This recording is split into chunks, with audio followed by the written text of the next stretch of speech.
Bismillahirrahmanirrahim. Assalamualaikum warahmatullahi wabarakatuh. Saya perwakilan dari kelompok saya yang beranggotakan Maderiasi, Lili Ardianti, Sulistiawati, dan saya sendiri Romi Hakiki akan menjelaskan mengenai pengembangan silabus. Yang pertama adalah pengertian silabus.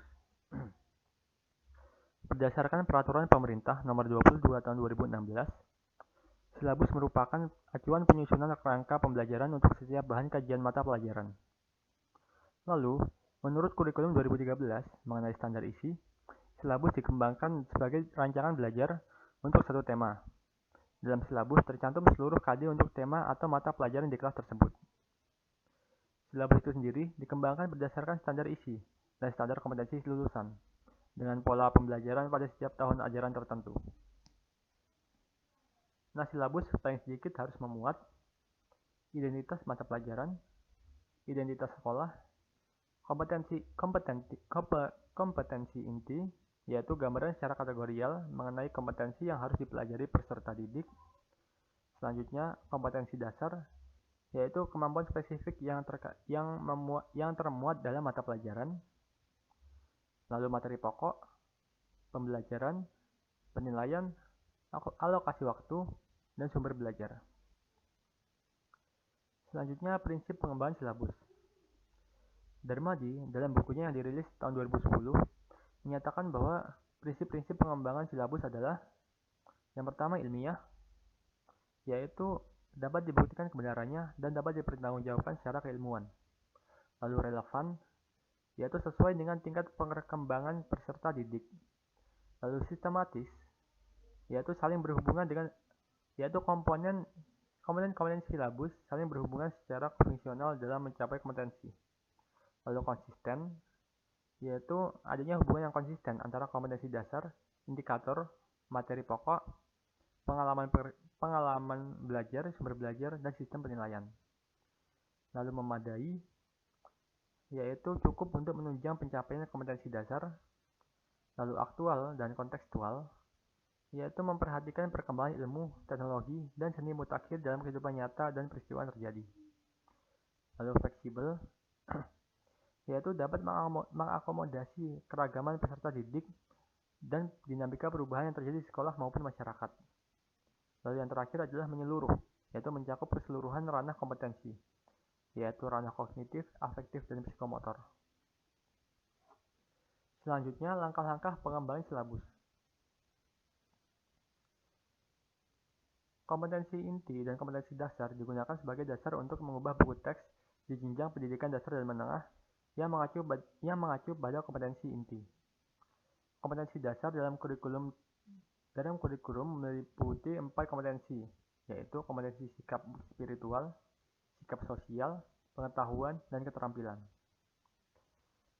Kompetensi dasar mata pelajaran sebagaimana tercantum dalam standar isi dengan memperhatikan hal-hal sebagai berikut. Yang pertama, urutan konsep hierarki disiplin ilmu dan atau tingkat kesulitan materi tidak selalu harus sesuai dengan urutan dalam SI. Yang kedua, keterkaitan antara kompetensi inti dan kompetensi dasar dalam mata pelajaran. Dan yang ketiga, keterkaitan antara kompetensi inti dan kompetensi dasar antar mata pelajaran. Selanjutnya, merumuskan indikator pencapaian kompetensi atau IPK. Perumusan indikator harus mencakup kompetensi yang terkandung di dalam KD karena IPK tidak tersedia dalam standar isi. Maka, pendidik harus menyusunnya sendiri. Untuk menyusun IPK perlu diperhatikan beberapa hal, antara lain, harus memenuhi kriteria IPK. Lalu yang kedua, perlu memperhatikan tingkat perilaku yang menjadi sumber daya KD.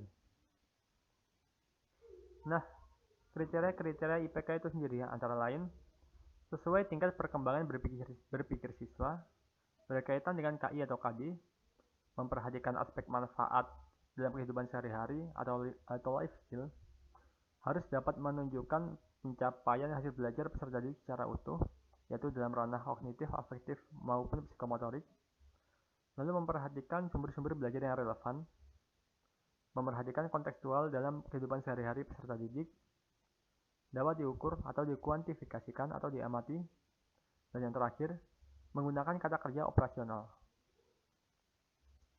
Selanjutnya adalah mengidentifikasi materi pembelajaran. Materi pelajaran hakikatnya pembelajaran pokok yang dibutuhkan peserta didik untuk mencapai suatu KD.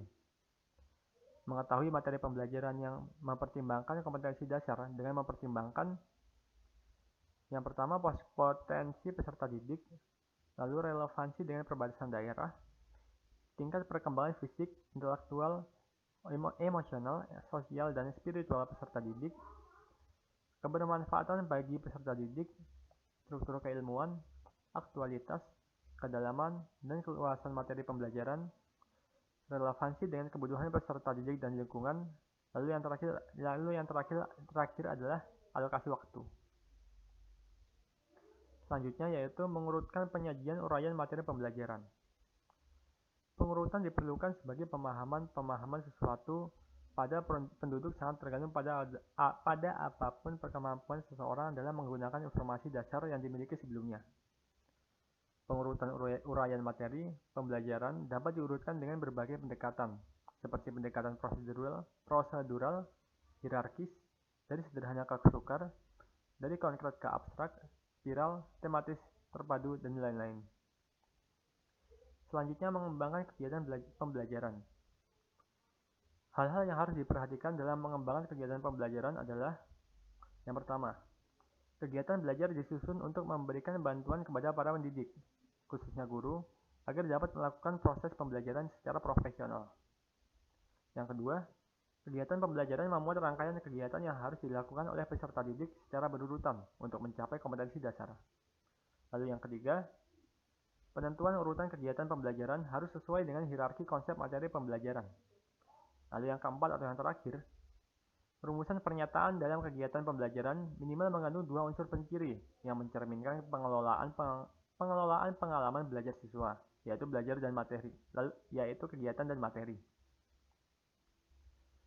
Selanjutnya ada kajian KI dan KD dari Permendikbud.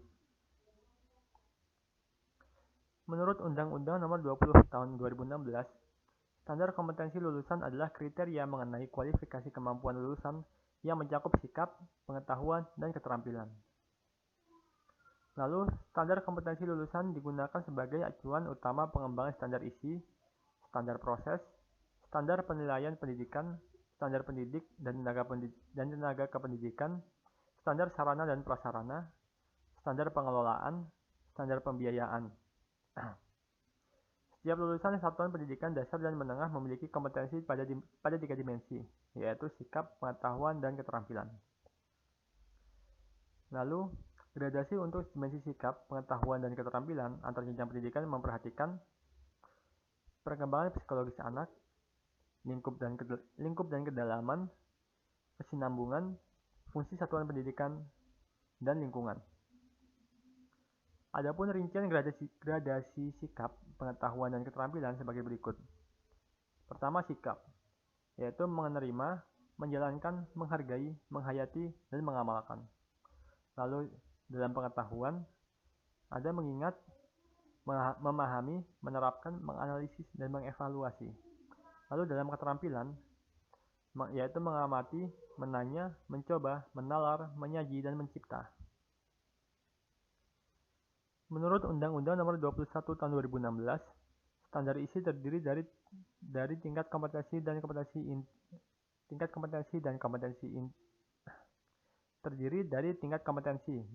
inti sesuai dengan jenjang dan jenis pendidikan tertentu. Kompetensi inti meliputi sikap spiritual, sikap sosial, pengetahuan, dan keterampilan.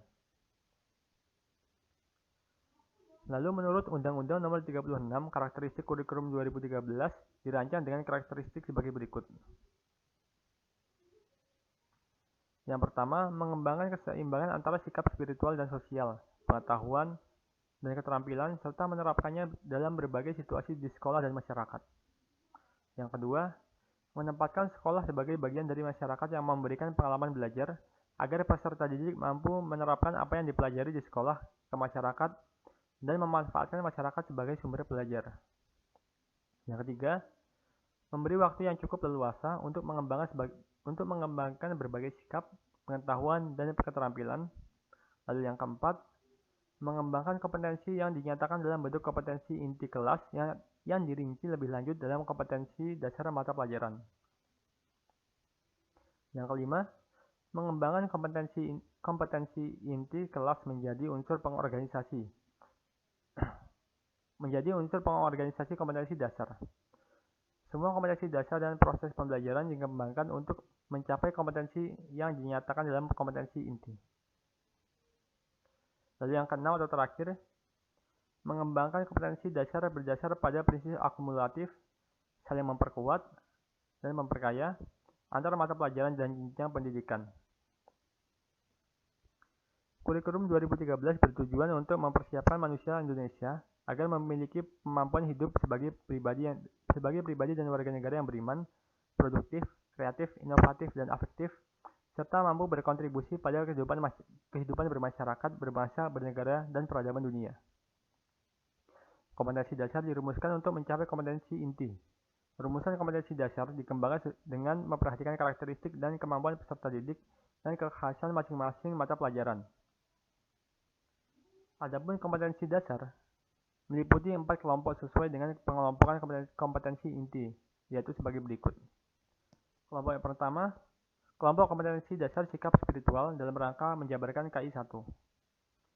Kelompok yang kedua, kelompok kompetensi dasar sikap sosial dalam rangka menjabarkan KI 2. Lalu kelompok ketiga, kelompok kompetensi dasar pengetahuan dalam rangka menjabarkan KI 3. Dan yang terakhir, kelompok keempat, kelompok kompetensi dasar keterampilan dalam rangka menjabarkan KI 4. Kompetensi inti sekolah menengah atas atau madrasah aliyah merupakan tingkat kemampuan untuk mencapai standar kompetensi lulusan yang harus dimiliki oleh seorang peserta didik SMA atau MA pada setiap tingkat kelas. Kompetensi inti dirancang untuk setiap kelas melalui kompetensi inti, sinkronisasi horizontal berbagai kompetensi dasar antar mata pelajaran pada kelas yang sama dapat dijaga. Selain itu, sinkronisasi vertikal berbagai kompetensi dasar pada mata pelajaran yang ada pada kelas yang berbeda dapat dijaga pula. Adapun rumusan kompetensi inti menggunakan notasi sebagai berikut. Kompetensi inti 1 atau KI 1 untuk kompetensi inti sikap spiritual, kompetensi inti 2 atau KI 2 untuk kompetensi sikap sosial, kompetensi inti 3 atau KI 3 untuk kompetensi inti pengetahuan, dan yang terakhir kompetensi inti 4 atau KI 4 untuk kompetensi inti keterampilan. Sekian presentasi yang dapat saya sampaikan. Mohon maaf apabila ada kesalahan. Wassalamualaikum warahmatullahi wabarakatuh.